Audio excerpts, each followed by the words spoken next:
Kabar aku baik. Gimana kabar kamu? Aku baik. Jadi guys, kita ini baru ketemu ini soalnya Salsa ada di mana? Kamu tuh? Kemarin ada di Bandung. Tuh di Bandung. Berapa lamanya? 6 bulan. Tuh 6 bulan guys kita nggak ketemu gara-gara corona. Jadi ini baru bisa pulang karena besok ada PPL. Jadi di sini, oh ya BTW, nama dia itu sebenarnya Rahelia, tapi aku panggilnya Salsa karena emang udah panggilan deket aja, jadi Salsa. Teman-teman kalau mau panggil Salsa juga boleh. Jadi tuh di sini kita akan bahas apa Mbak Salsa? Kita akan membahas tentang kultur sekolah sama standar sarana prasarana di sekolah kita. Iya, Lebih betul. tepatnya di SMA kita ya. Iya, Dulu SMA masing-masing. kita sekolah, tapi kita SMA-nya berbeda. Jadi kita akan Iya. membagikan kisah kita, cerita kita di SMA kita. Mbak Salsa sekolah di mana dulu?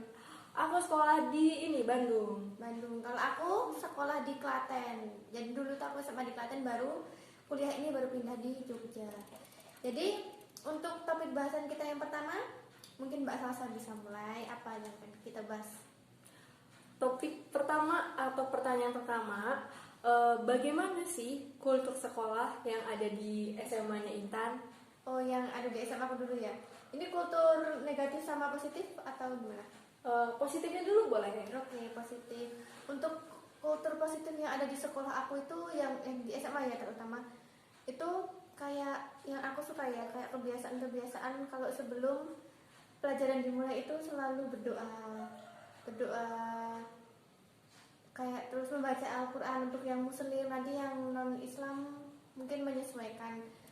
Kemudian kayak ada program literasi 2 minggu sekali, itu tuh dilaksanakan di perpustakaan. Kemudian untuk kultur negatifnya tuh ada satu yang gak aku suka, kayak itu yang cowok-cowok itu waktu upacara bendera itu sering bolos, nggak ikut upacara. Dia ngumpet, entah itu ke kantin, entah itu kemana. Ada itu yang ngumpet di itu loh, atap kamar mandi. Ada itu, lihat banget kan di atap kamar mandi. Ada juga di dalam lemari. Itu yang kayak gitu tuh jarang ketahuan. Tapi kalau dibiarin itu kayaknya kayak merusak gak sih? Bukan cuma merusak sekolah, tapi juga merusak apa ya? Sikap kebangsaan murid itu juga mulai hilang gitu.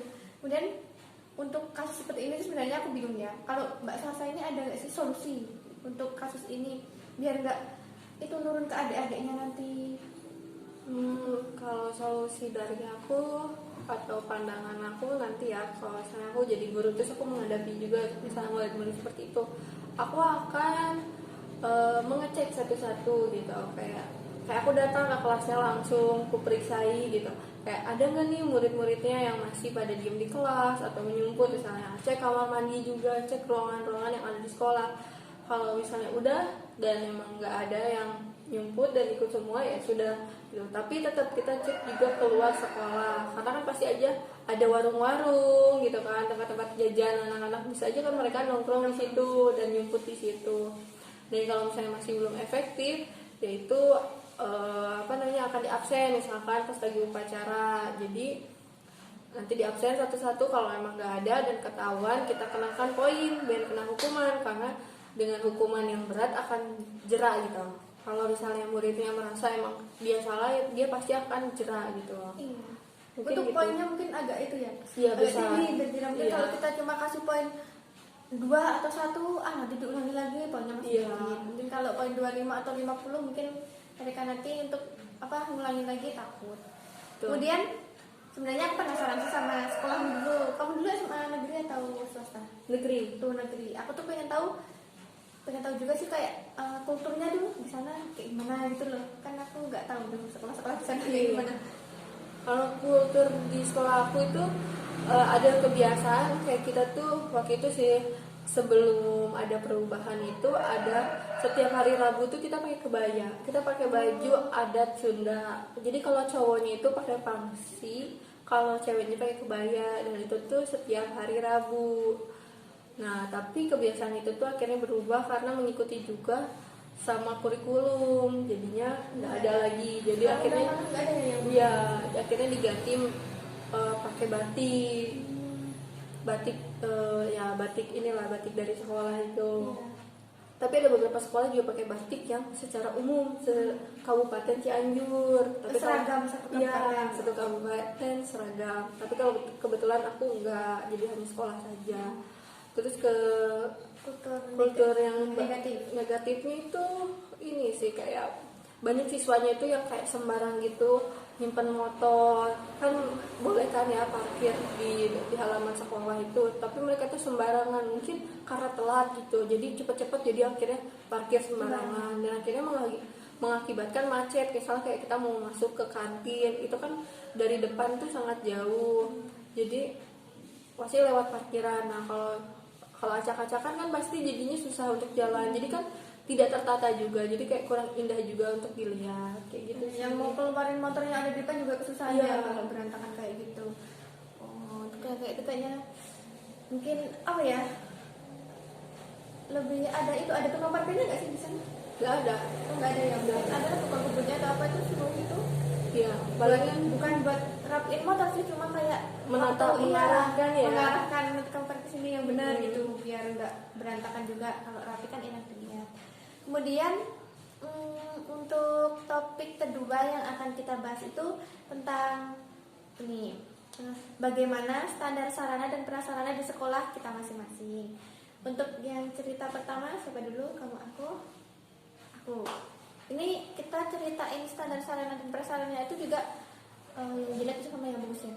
Untuk yang standarnya yang bagus itu di aku sebenarnya untuk itu fasilitas di sekolah aku tuh termasuk lengkap, kayak lab IPA itu semua ada, biologi, kimia, fisika semua ada, lab komputer ada, perpus juga besar, masjid ada, kemudian yang untuk agama lain juga disediakan, kayak lapangan luas, sebenarnya semua itu ada sih, semuanya lengkap. Cuma itu ada kayak lab fisika sama lab kimia itu jarang dipakai, jadi waktu ada acara bersih-bersih itu kita malah bersihin lab, jadi kotor banget. Bukannya waktu kita pelajaran kita pakai untuk misal praktek ya, harusnya di kimia itu ada praktek, tapi di sekolah kami tuh nggak tahu kenapa gurunya itu nggak pernah ngajak muridnya praktek, jadi ya itu lab itu jadi nggak kepakai.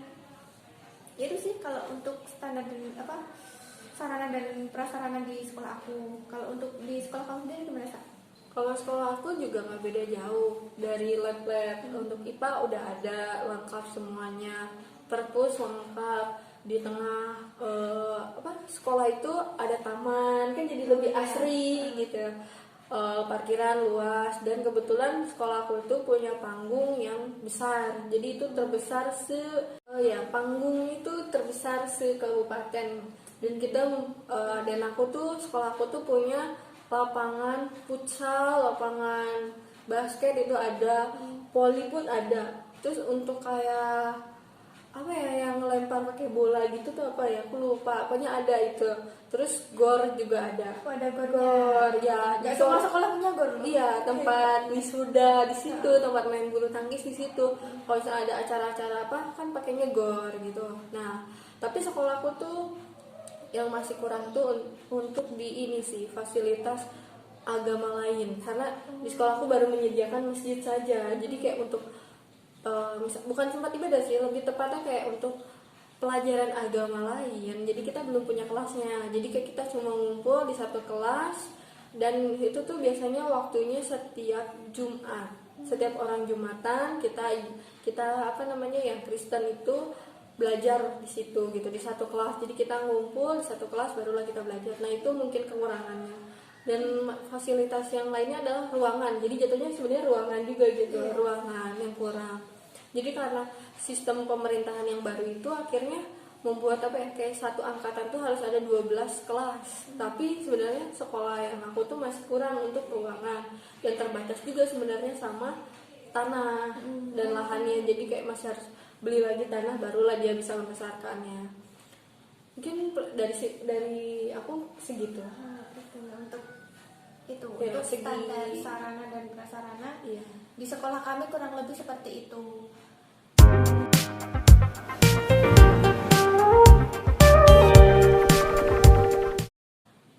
Kemudian sebenarnya ada itu, aku tuh punya kasus menarik sih, terjadi juga di sekolah aku dulu. Kayak Kan sekolah aku tuh berdekatan sama kalau di apa? Kamu tahu MTS enggak? Iya Nah, tahu. itu MTS. Ada itu MTS. Dia tuh kalau setiap kali ujian itu selalu numpang. Jadi nggak tahu dia tuh masa digatan berturut-turut itu mereka nggak berusaha bikin mungkin lab komputer atau sediain komputer berapa gitu. Kayak ada juga sebenarnya banyak kasus seperti itu, kayak ini yang ada di sini nih. Nah, kita kan pernah lihat ini. Nih ada beberapa. Sebenarnya ada banyak kasus kayak gini, tapi yang aku bingung tuh kenapa sih hal seperti ini tuh kayak gimana ya? Sekolah tuh nggak mau usahain biar nanti apa sekolahnya juga murid-muridnya nggak kesusahan kalau mau ujian, nggak usah ke sekolah lain, nggak usah numpang gitu. Ya mungkin nggak apa-apa lah sekali dua kali, tapi kalau keseringan kan juga yang jatuh nanti nama sekolah itu, maksudnya kasihan juga kayaknya. Gimana ya? Kalau menurut aku sih, kita lihat tuh sekolahnya swasta atau negeri gitu. Tapi kalau misalnya tadi ya itu ceritanya sepertinya sekolah swasta. Iya, swasta. Berarti yang harus mengusahakan tuh dari yayasan. Berarti kayak pembayaran SPP kan kayak harus tepat waktu. Karena itu kan bukan hanya bayar untuk memfasilitasi sekolah kan, tapi kayak guru-gurunya juga. Nah kalau untuk kayak gitu berarti lebih ke fasilitasnya lebih di ini kan lagi gitu ya, apa kayak ditambah, diadakan lagi gitu dan diperdayakan yang pasti. Nah berarti itu harus ada cari donatur seperti itu. Iya, cari donatur. Ada masukan juga buat sekolah itu. Dan pemasukannya, dan benar-benar apa yang udah dikasih oleh donatur tuh langsung dibelikan dan dipakai untuk memfasilitasi sekolah. Kalau misalnya tidak, itu kelemahan-kelemahan akan mengurangi minat calon-calon murid atau untuk masuk, karena mendengar pasti kan desas-desus gitu. Sekolah ini mah gini. Iya. Nggak lengkap juga mah Betul. nggak tertarik Iya. di sekolah yang lain aja. Karena gitu. terkadang gini ya, orang tuh lihat dari fasilitas gitu. Orang tua tuh kadang melihat, oh kalau saya sekolah di sini anak saya pasti bakal bisa mampu begini begitu gitu. Kayak fasilitasnya ada, jadi anaknya mampu misalkan dari bidang apa, ada fasilitasnya pasti langsung bisa terpenuhi. Kalau misalnya tidak ada apa-apanya, fasilitasnya kurang, minat orang tua yang mau menyekolahkan anaknya pun dia tidak mau karena tidak terjamin nanti anak Sama aja bayar, tapi iya. mutunya beda, mungkin yang apalagi sekolah lain mutunya terjamin gitu. Ya, jadi sebenarnya fasilitas juga sangat mempengaruhi orang atau orang tua gitu ya untuk mensekolahkan anaknya gitu. Jadi ya balik lagi tadi donatur lah, kayak berarti dari yayasan yang mencari. Nah kalau yang dari negeri itu berarti dana bosnya itu harus diperdayakan. Dengan baik ya. Karena kita juga sering mendengar adanya korupsi atau apapun. Nah itu harus kita hindari. Mau sekolahnya bagus, berarti kita nggak boleh korupsi gitu. Itu korupsi juga perbuatan yang kurang baik. Oke teman-teman, demikian podcast dari kami berdua. Kemudian untuk kesimpulan yang bisa kita ambil dari hasil podcast kita tadi tuh, mungkin untuk kultur sekolah ya, pihak sekolah itu ikut apa sih tadi Ikut andil. Nah itulah ikut andil dalam pembentukan itu kultur-kultur yang baik juga. Kemudian untuk yang kultur negatif itu juga pihak sekolah itu ikut apa ya, kayak ikut memberantas atau apa sih bahasanya Mbak Sasa, aku tuh nggak tahu. Menghapus, menghilangkan.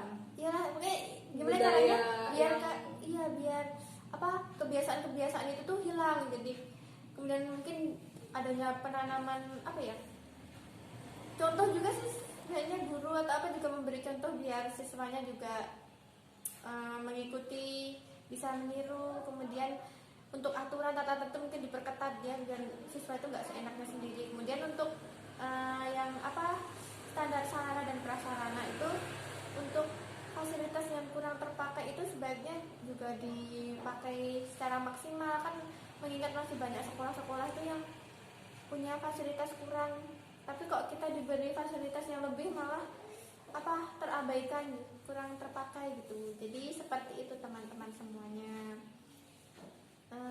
Cukup di sini dulu podcast kita berdua, sampai jumpa di lain hari. Dadah. Terima kasih.